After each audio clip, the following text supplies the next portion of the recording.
बिस्मिल्लाहिर्रहमानिर्रहीम अस्सलाम वालेकुम। आप देख रहे हैं मिलेट फूड फ्यूजन और मैं हूं उस्मान। मौसम सरमा का मौसम है और इसमें अक्सर लोगों को नज़ला, ज़ुकाम, खांसी, बुखार या फिर रेशे का इशू हो जाता है। तो इसके लिए आज मैं आपके साथ एक बहुत ही ज़बरदस्त नुस्खा शेयर करने लगा हूं।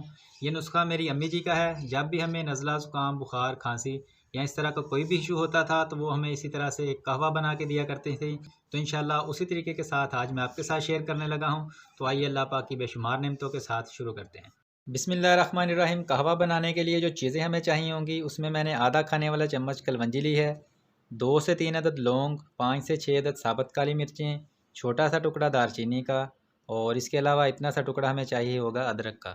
मैं यहाँ पे 2 कप कहवा बनाने लगा हूँ तो उसी हिसाब से ये चीज़ें मैंने ली हैं। आप जितना कहवा बनाना चाहते हैं इन चीज़ों की मिकदार को आप कम या ज़्यादा कर सकते हैं। कलवंजी की इफ़ादियत तो आप अच्छी तरह से जानते होंगे, बहुत सारी बीमारियों के लिए इसे यूज़ किया जाता है और जैसा कि हदीस मुबारका है कि कलवंजी में हर बीमारी का इलाज है सिवाय मौत के। और जो हकीम हैं वो इसका इस्तेमाल मेडिसिन में बहुत ज़्यादा करते हैं। ये बहुत ही ज़बरदस्त चीज़ है।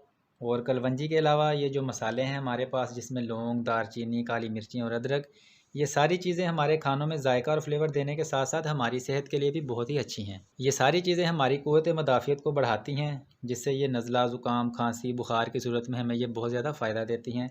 तो चलिए इस कहवे को बनाना शुरू करते हैं। सबसे पहले एक पैन में 3 कप पानी शामिल करेंगे। आधा खाने वाला चम्मच मैं इसमें कलवंजी शामिल करूंगा और साथ ही मैं इसमें दारचीनी, लौंग और काली मिर्चें शामिल कर दूंगा। इसके अलावा आप इसमें सब्ज़ इलायचियाँ भी शामिल कर सकते हैं और साथ ही इसमें मैं अदरक शामिल कर दूंगा। अदरक को मैंने बारीक काट लिया था।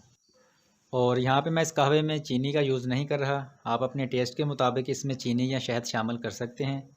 अब हमने इसको इतनी देर पकाना है कि जो पानी हमने इसके अंदर शामिल किया है वो 3 कप से 2 कप रह जाए। तो अगर आप ये कहवा गर्मियों में यूज़ कर रहे हैं तो इसमें आप लौंग स्किप करके इसमें नींबू का रस शामिल कर सकते हैं।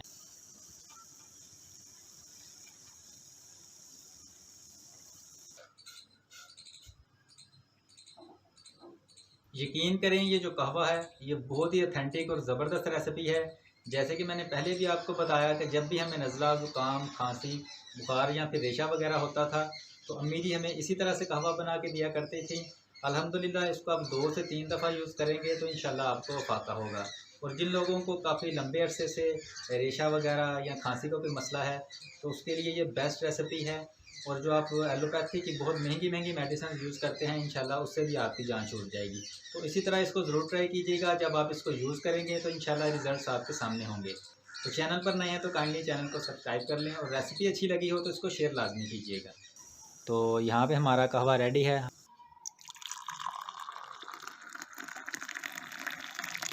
अब आप इसको इसी तरह दिन में 2 मरतबा यूज़ कर सकते हैं। उम्मीद करता हूँ कि आज की रेसिपी आपको अच्छी लगी होगी। इसी के साथ दीजिए इजाज़त। अपना बहुत सारा ख्याल रखिएगा। अल्लाह हाफ़िज़।